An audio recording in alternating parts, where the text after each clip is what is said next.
Hi, I'm Charles with AniCap. This is my recap for the 2023 anime called Kingdom of Ruin. If you like my recaps, please consider subscribing. The story begins as we are told that God created humanity, and then he created witches. God, being much nicer than I would be, shared his power with the witches, and told them that in his place, they shall guide the powerless humans. The witches agreed and swore to dedicate themselves to helping humans in the name of friendship. However, in the present day, things have taken a horrific turn. A scene shows a large group of ungrateful humans preparing to execute a witch as they scream that they don't need witches and they should be eradicated. The witch hopes that they will all die, but she beats them to it. Elsewhere, our protagonist named Adonis, who is a witch's apprentice, complains about how tired his legs are and how it's way too hot, which makes sense since it's a desert. Adonis grows frustrated since the witch he travels with named Chloe isn't listening, and interrupts him to tell him to quiet down. Adonis wants her to at least use magic to check their location, since it would be a lot cooler than using an old school map. But she calls him an idiot and reminds the boy that magic isn't that cheap. The map lover threatens to leave him behind and gets even more upset when Adonis just uses a device to determine where they are. Little Miss hates technology is furious since she told him numerous times to not use that weird machine since the people looking for them will use it to find them. Adonis calms her down by explaining that it's not a weird device. It's actually a smartphone and he made this one himself, so it can't be used to track them. Our proud little nerd explains that his device uses freeform summoning magic to replace its radio waves with multidimensional photons, so not even the army's triangulation technology can find them. And it doesn't need batteries. The technological genius points out that using maps in this day and age is pretty lame, but Chloe is not impressed. Princess, stuck in her ways, says that they are ready to move again, but Adonis has gotten very serious, and he asks her why they have to keep running. Chloe explains that it's because she is a witch, and attitudes towards witches have changed. Now, simply living is a struggle, blending in when in human cities, living away from human towns. If anything, she is more like a ninja than a witch. Unfortunately, her terrible joke doesn't land, so the two pretend it didn't happen and just keep moving. During their journey, Chloe reminds him that they need to find a place that's tolerant towards witches so they can reclaim their peaceful, happy life. They also need to find a school for him to attend, but our brilliant little technology lover surprisingly explains that school sucks and he'd rather keep studying under her. Chloe inappropriately teases him about liking older women and the two move on. Adonis can't help but wonder why Chloe isn't frustrated. He hates the Red Empire that they reside in, and the evil little dude desperately wants to eradicate humans using magic. Just then, Adonis senses something approaching, and a group of soldiers report back to their headquarters that they have spotted a fugitive witch. Adonis fearlessly states that he will handle the human scum, but Chloe stops him, and explains that he is far too inexperienced. Chloe, who better have something good up her sleeve after holding our boy back like that, starts off with some ice magic as a staff appears in her hand. She sighs while stating that humans never learn and unleashes her spell. Elsewhere, a man just like my accountant apologizes to Emperor Goeth. The Emperor, with a mustache looking like a masterpiece of grooming, calls him an incompetent fool, but the suit explains that Chloe's a high-ranking witch who uses ice magic. He tries to explain that a single squadron isn't enough to defeat her, but someone's foot comes flying out of nowhere to silence him. My accountant is told to learn his place, but he explains that he wasn't doing anything wrong.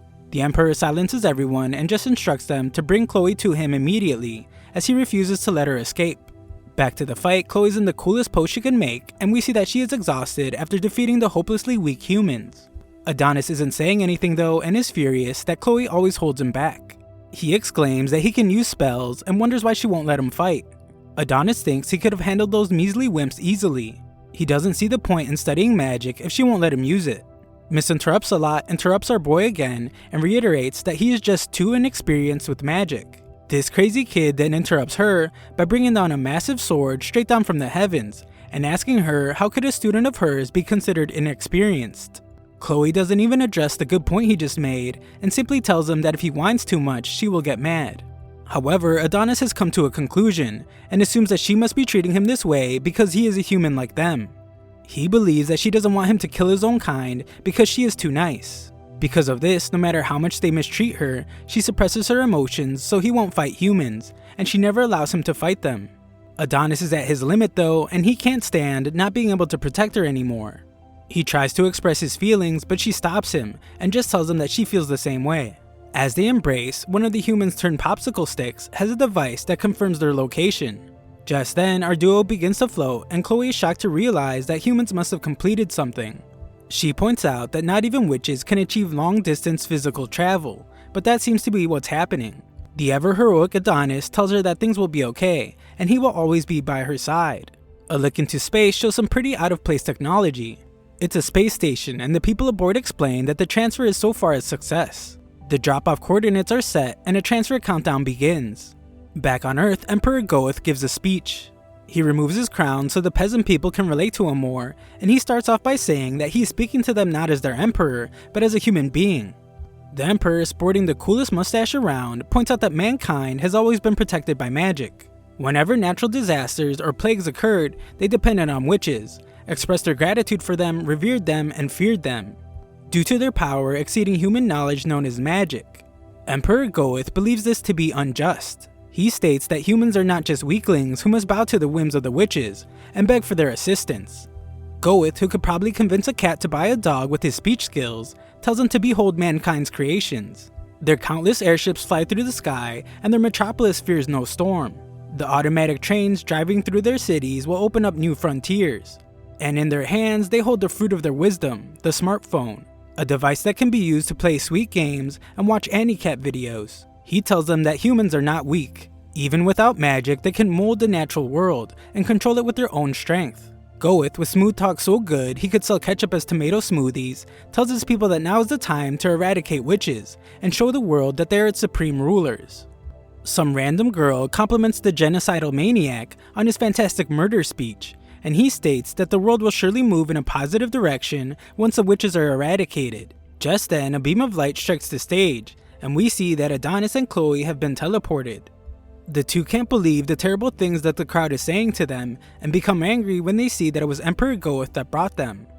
The ever-valiant Adonis instantly springs to action, telling Chloe to run so he can buy her time to escape. He gets stopped pretty fast though, and Goeth is disgusted to see that this human boy has been raised by a witch. We then see that Chloe isn't just some annoying interrupter, as she becomes enraged and tells Goeth that if he values the lives of his people, then he needs to let go of her young apprentice. Not one to make empty threats, Chloe begins a powerful Absolute Zero ice magic spell, and determines that Goeth's silence is his answer. Something big is coming, so Chloe speaks to the citizens. She states that they are humans just like Adonis, so she didn't want to fight them. If she were to destroy them, Adonis wouldn't have a home to return to. This is why she has allowed them to live up to this point. However, they are proving themselves to be too dangerous, and she begins her spell. Unfortunately, she's utterly shocked to see that her magic just stops. Goeth, with his impeccable stash, explains that she cannot understand the power of science humans have acquired. We see the magic photon suppression device that nullified her magic, and the humans in the crowd have a good laugh like they actually did something themselves. As if proud, Goeth expresses his doubt that she even considered that the humans she once helped would someday chase her down. Adonis, never willing to give up as our brave protagonist, tries to use his pen, but can't understand why his magic isn't working. Goeth explains that it's time for witches like Chloe to hand over the world, and backhands her right in the face. As if that weren't bad enough, she is also completely exposed, and the crowd begins to take pictures. Adonis is furious to see his teacher humiliated and vows to kill them all, but is once again stopped. He keeps trying, but all he can do is tell her to wait for him, and soon he will be right by her side again. Goeth has had enough of the boy and orders that the boy be shot in the head. Chloe completely changes her defiant attitude to save our boy, and bows to the Emperor. She takes all the blame and explains that the boy has nothing to do with it. He is like them, a human.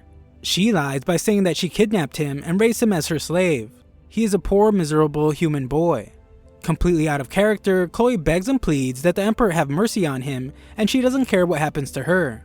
Adonis is in absolute disbelief when she offers to be a slave. With frenzied fury, he writes wildly on the ground, every ounce of sanity seemingly abandoned, as he swears to kill them all. Goeth, uninterested in her offer, points a gun at her. Chloe, realizing what is about to happen, calmly calls out to Adonis and thanks him for everything.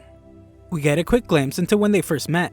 Chloe took in the homeless, angry little kid and tells him now that she is glad that they met. She begins to say the words "I love you," but before she can finish, the cold-blooded Goeth ends her life. Adonis, frozen in horror, is mortified, and before her body can even hit the ground, Goeth's soldiers follow up his shot with a barrage of bullets.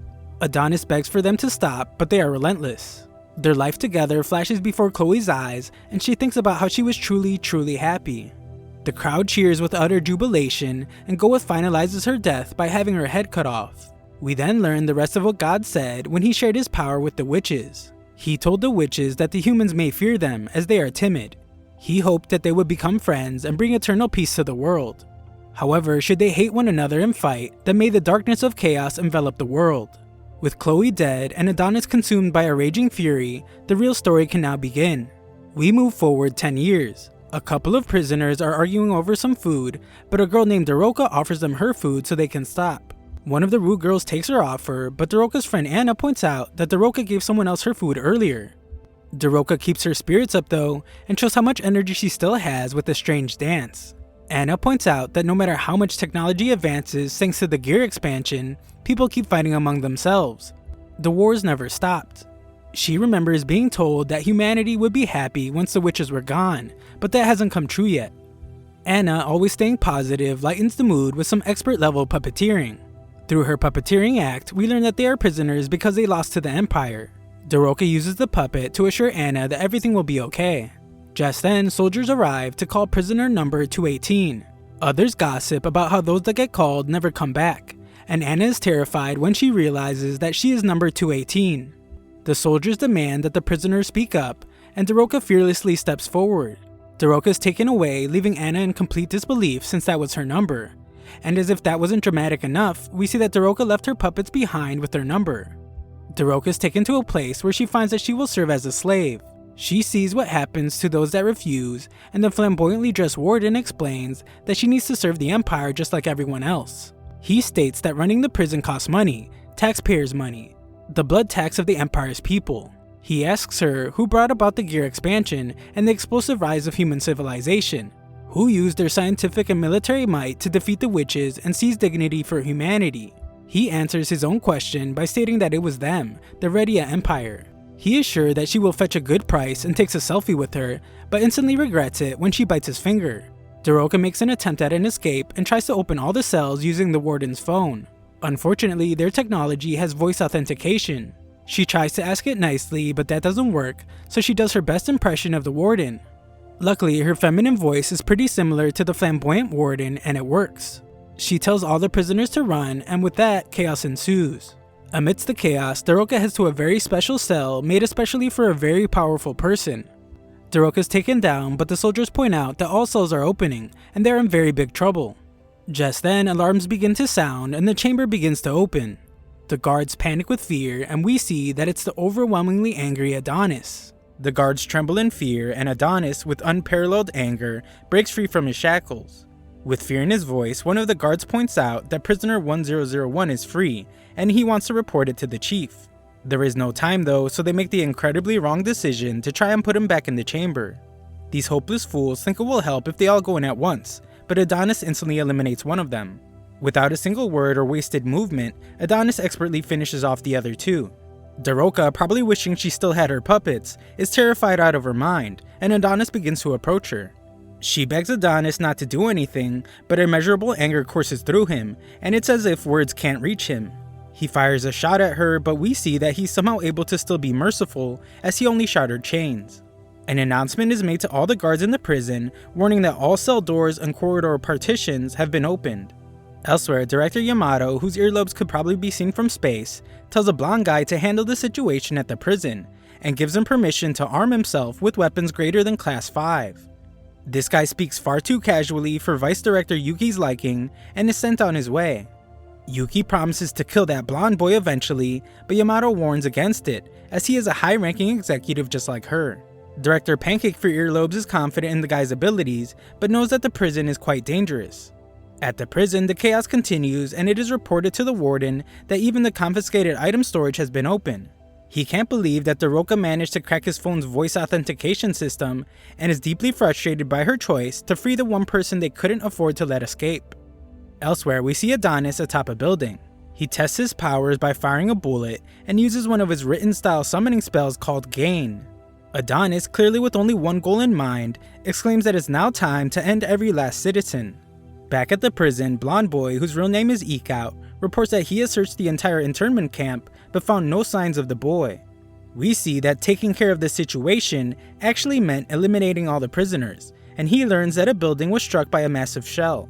He will head there as soon as possible, but decides that he needs to clean up the cause of the mess first. Back in the city, Daroka's completely distraught. She blames herself for the catastrophe that's to come since she couldn't stop Adonis. Nearby, Adonis roams the city, and we see that his destructive behavior has made the news. It reports that a massive artillery shell-like object was fired into a building. The extent of the damage is unclear, but it could be an attack by neighboring nations. Adonis continues to roam as he thinks about how Chloe would not praise him for what he's about to do. He imagines what she would say, emphasizing that getting revenge won't bring her back to life. He managed to escape, so she will want him to just go enjoy his life. Adonis is able to find just a tiny bit of comfort from these words, but some belligerent jerks, who probably deserve what's coming to them, call him a creep when they see him talking to himself. Adonis acknowledges that 10 years have passed since Chloe's death, but no matter how much time passes, he will never forget what happened. The look in her eyes, her voice, the words when she told him she loved him. He states that he loved her too, just as he starts using his written style summoning magic. The earth shakes beneath the city, and this time Adonis has summoned a giant. Nearby, the police don't believe callers that are calling about a giant, but they quickly realize that something is wrong when a car comes crashing into their building. The driver is terrified of something huge, but the cops, doing what they do best, don't believe him either, and this brilliant detective, that probably deserves a raise, determines that the driver's just drugged out of his mind, and they should just arrest him. Sherlock calls the narcotics division, but quickly realizes his mistake when he actually sees the giant. The giant is doing immense damage to the city, leaving people in peril. Adonis then makes his way to the center of the city, as he exclaims that Emperor Goeth better not try to run. By the Emperor, Yamato is informed of the giant robot. It's passing through the business district and heading their way. They are unable to stop it, and all attempts to reach the Emperor have failed, but the Queen has informed them that he is not well. Director Earlobes declares a state of emergency. He requests air-ground support from all available aircrafts, and orders that all armored foot soldiers be sent as well. Yamato marvels at the giant robot, and is informed that the boy and his quill have gone missing from the prison, making it clear that the giant must be powered by magic. This makes things much simpler for the pair of earlobes with a body attached to them, as this means they only need to activate their magic photon suppression device. With the extermination of all witches, the device was put in underground storage, and it's uncertain if the 10-year-old device will work properly. Yamato leaves the issue of national importance in the hands of Yuki, and with that, the national state of emergency is declared. The giant continues its rampage, and we see that Adonis's rage spares no lives. Some tanks arrive hoping to end the catastrophe, but their attacks miss badly. For some unknown reason, their shells won't fly straight.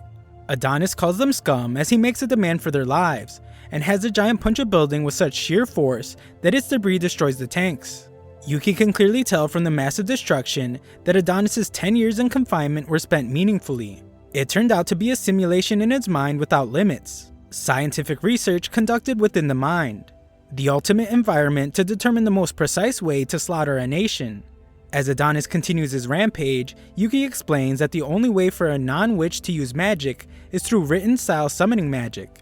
It is the practice of understanding and systematizing the mechanisms of magic, and converting them into mathematical expressions using a special quill. However, mastering it wouldn't have been easy without such an excellent teacher. Right now, for Adonis, there's no difference between those who were present 10 years ago and those who weren't.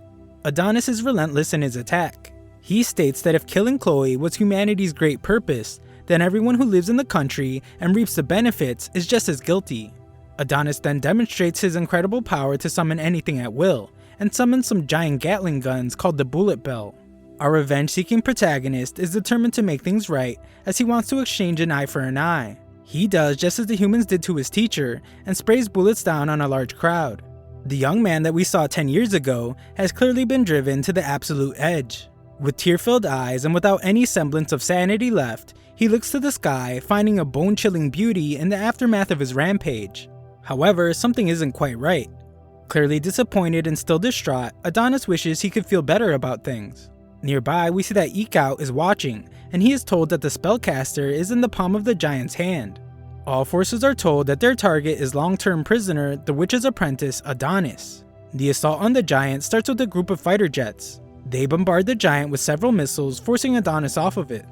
With reckless abandon, missiles continue to rain down, putting civilians at great risk. A building is about to turn a very recently orphaned child into a pancake, but Daroka appears out of nowhere to save him. She leaves the kid with a stranger, and explains that she is on her way to stop Adonis.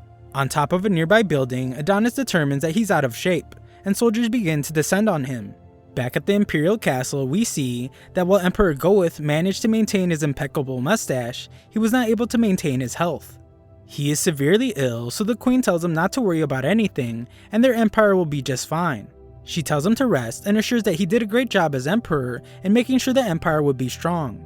The Emperor of Simperi credits the Queen for staying by his side and giving him the strength to do what he does. However, he coughs with enough intensity that it could probably dislodge all his internal organs, and we learn that he has an incurable disease.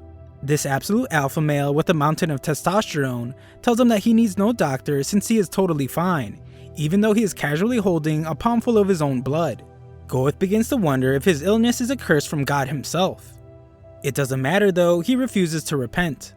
They built a hyper-scientific civilization and burned their neighbors, the witches, for the sake of progress. The world and humanity could never advance as long as witches were around. As he gives his little self-assuring speech, we see that Adonis doesn't need any words and continues reducing the population. Goeth continues to explain that humanity must carve its own path alone. The New Age has no need for magic, and if anything, magic would only get in its way. There is one thing he is certain of, and that is that he did the right thing. It begins to rain and Goeth shows that his mustache isn't the only smooth thing about him, as he tells his queen that she is a flower that blossomed on the path of carnage. Elsewhere, Yamato's shocked to hear with his ears that their elite unit has been wiped out. However, what's even more startling is that a civilian is now approaching the target. We then watch as Adonis chokes out a soldier, and the soldier, seemingly with a death wish, tells Adonis that they should have ended his life 10 years ago along with that witch. Adonis, with some of the coldest eyes he will ever see, agrees that they should have ended him, and even he wishes they had. Before Adonis can take out more of his frustrations, Daroka arrives to stop him. She begs that he stop his rampage as he has already taken the lives of many citizens of this empire. She wonders if he hasn't done enough yet, and explains that she doesn't want to see any more innocent people die. The word innocent absolutely sets him off, and he shockingly ends the soldier's life right in front of her. Daroka has made a huge mistake, as her trying to tell him that these people are innocent has made him realize something. He was confused but has now determined that whether they're radiant or not, all humans are his enemies, subjects for extermination even if they're prisoners. Daroka shows no fear though and tells him that Chloe wouldn't want this. She foolishly pushes her luck by continuing to remind him about Chloe, but this just makes Adonis even more furious, and he reminds the human scum to not casually speak Chloe's name. He assumes that Daroka is just there to distract him until the next wave of soldiers arrives. It's exactly the type of things humans would do since they always fight dirty, just like they did back then. He is certain that there's no way the witches would have lost to humans if they hadn't used cheap tricks. He tells Daroka to stay out of it since she knows nothing. However, Daroka knows far more than he thought. She states that his name is Adonis. It was the name the world's greatest witch gave to her beloved student. She then shocks him to his core as she states that this is common knowledge for witches like herself. Adonis is in absolute disbelief for just a moment. She begins to introduce herself, but Adonis becomes enraged again. He is certain that she's just messing with his head, and he points out that all witches are dead. He tells the human scum to never speak of witches again, but she explains that they managed to survive the witch hunts. With a whirlwind of emotions, Adonis asks with frustration that if they survived, why didn't they come to save Chloe? Why did they let their fellow witch die? She apologizes over and over again and explains that they were all desperate to escape. Adonis doesn't want to hear any apologies though, and reminds her that it's too late. Chloe's already gone. Daroka then leaves him in disbelief as she states that Chloe will come back. They will bring her back to life. Adonis only takes this as an insult though, and prepares to end her life for her absurd lies. She pleads to him and explains that she infiltrated the country to save him in order to bring back Chloe. They need his memories of her. They need him to resurrect Chloe. Adonis doesn't even seem to be listening to her anymore as he summons a sword and continues asserting that he will end everyone. He will end her and anyone that gets in his way. He will end anyone who defies him and everyone who speaks of Chloe. Daroka decides that if that's what Adonis needs, then she will gladly give her life to satisfy him. She says that she's just glad to have met him, and Adonis is reminded of when Chloe said those exact words. Adonis collapses to the ground, breaking down in tears. His relentless pursuit of revenge pauses for a moment, overshadowed by the faintest glimmer of hope to bring back Chloe. Adonis isn't sure what to believe anymore, but is certain that he desperately wants Chloe back, and asks Daroka if it's really possible. She assures him that it is. Daroka instructs him to come with her, and promises that he isn't alone anymore. Adonis, changing his focus from vengeance to a desperate grasp at hope, reaches out to her, only to be utterly stunned when Daroka gets shot. It's Ikaut, and he's just disappointed he couldn't hit both of them. We then get a look into the recent past as the city is being invaded. Daroka is there and she can only watch hopelessly as her home is being destroyed. Her neighbors are being ended right before her eyes, but is surprised to see that Maya is still alive. Maya has no clue what happened and explains that the humans just attacked suddenly. Daroka can't make sense out of it as she points out that they were getting along so well with the humans until recently. Daroka wants to go full Hogwarts and magic everything back to normal, but Maya says that they can't and points out that the humans have brought a machine that suppresses their magic. Maya tells Daroka to run and tell someone named Ophelia what is happening as she might be able to help. Daroka wants Maya to come with her, but doesn't seem to realize that Maya has a giant hole in her back that looks like the Grand Canyon, and she probably won't be able to stand up, let alone go on a trip. Maya tells her how to get to Ophelia's house, and we finally get to see the origin story of the great night puppet she had in prison.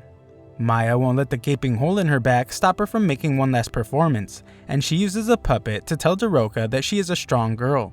This absolute showwoman hides the pain from her back cave, deepens her voice, and tells Daroka to run as quickly as she can. No one will be able to catch her, and she will be there before she knows it.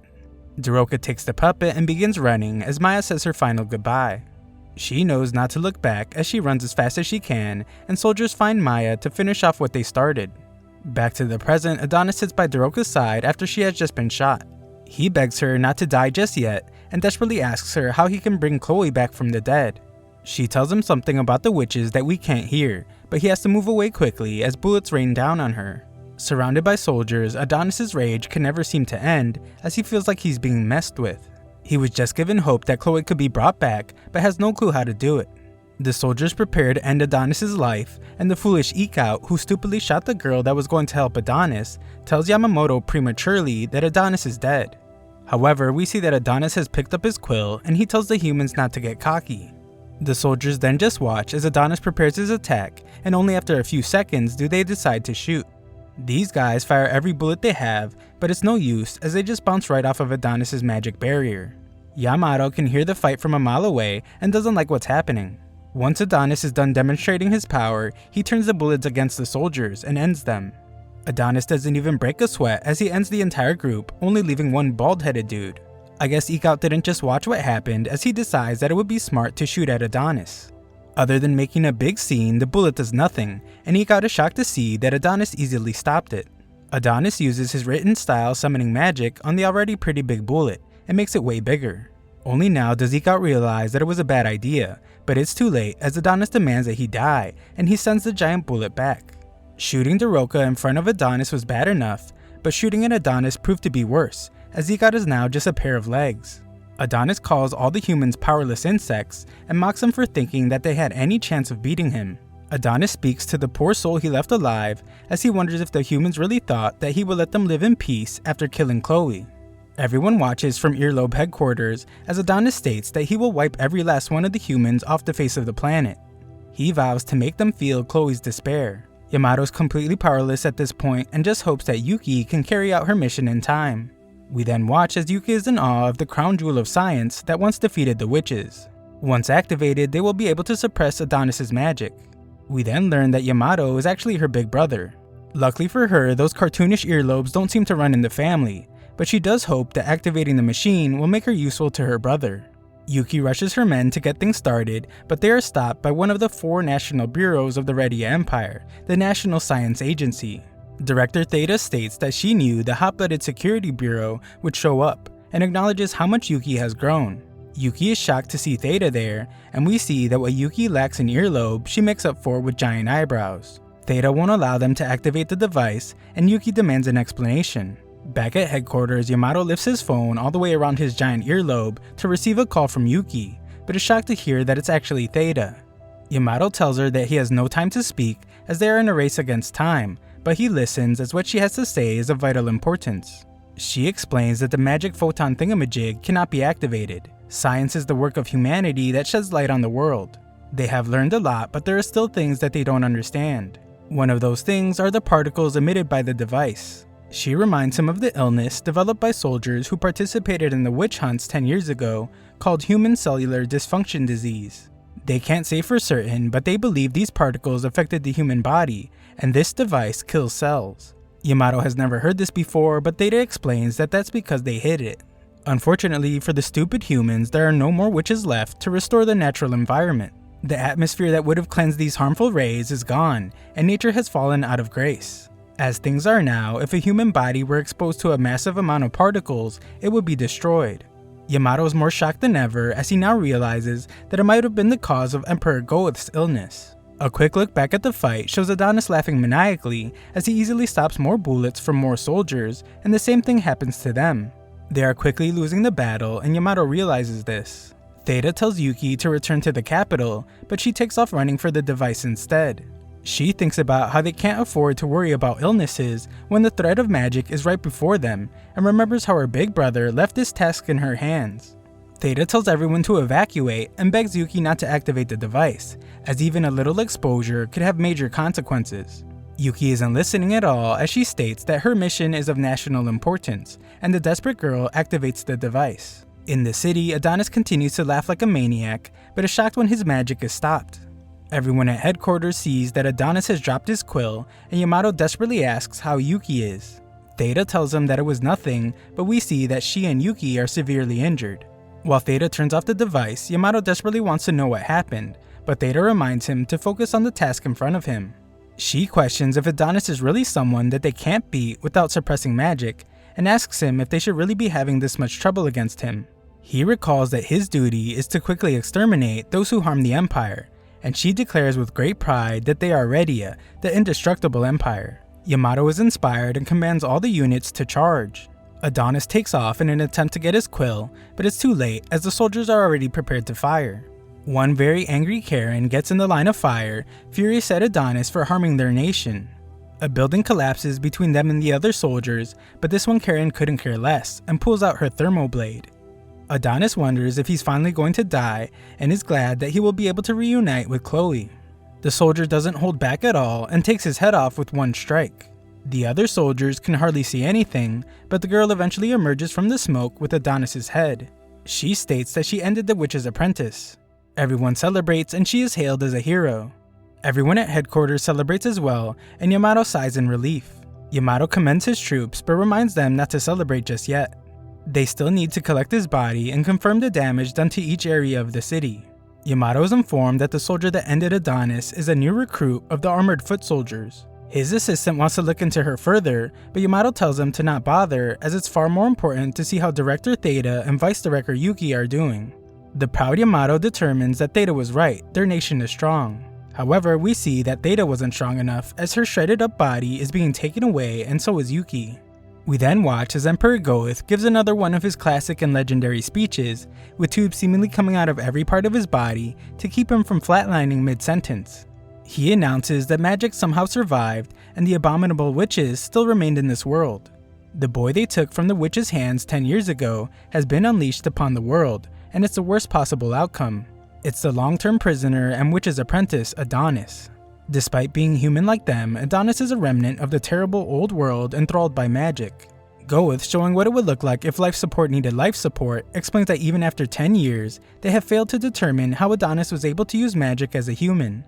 Goeth reveals that he is enraged at himself for allowing Adonis to live, but he assures his people by reminding them that the Redia Empire is the pinnacle of the world. The power of science they've acquired and their iron-willed troops will yield to no evil. Goeth, who looks like a USB charging station at this point, wraps up his speech by telling his people to be proud they were born human in the Redia Empire. This psycho states that the old world is gone. God is dead and their nation is now God. At some random school, we see that some girl was watching the speech on HM Tube. The teacher acknowledges that things haven't been easy as a few of their students have died, and we see that some plant is on a desk in remembrance of one of them. The teacher's pet asks why the witch's apprentice sided with the witches if he was a human, but the teacher has no clue. Class is over and he probably just wants to get the heck out of there. The redheaded girl is approached by another girl who states that she saw what she did. The redhead instantly knows what she is talking about, but defends herself by saying that it was a normal reaction to that situation. The girl decides to leave her alone, but the redhead still hopes that she yeets herself off the building. The redhead is named Eri, and she goes to the site of the destruction. She is furious at the Empire for not doing their job to protect the people, and we see that she was the girl whose boyfriend was begging for help. She hesitated to help him and ultimately decided to run for her life, leaving him to wonder why she would abandon him just before being crushed. She feels terrible for abandoning him, but even worse for being physically attracted to the guy using magic. A guy surprises her and she can instantly tell that he is with the government. She tries to delete the photo she has of Adonis, but the man tells her that it's okay, and he will keep her secret. He points out that the witch's apprentice is the heinous criminal who caused the disaster, but he wouldn't snitch on her. Eri apologizes and takes her leave. We quickly find out that this guy's name is Oz Gorgeous, and he is a two-faced jerk. He makes a call to give the girl's exact location. He explains that she seems to have been influenced by the terrorist and orders that she be seized. He wants the National Security Bureau to decide what will happen to her, but he is certain that she will either be executed or imprisoned for treason. He exclaims that inspecting the disaster area is pretty exhausting, but is told that the final check is complete. Oz decides to return to base and tells the girl over the phone named Charmy to give him a hug and a kiss when he gets back. Charmy is obviously annoyed and requests that Chief Oz address her transfer request so she can get the heck out of there. She has had enough of working overtime every day and the boss who abuses their power and harasses her.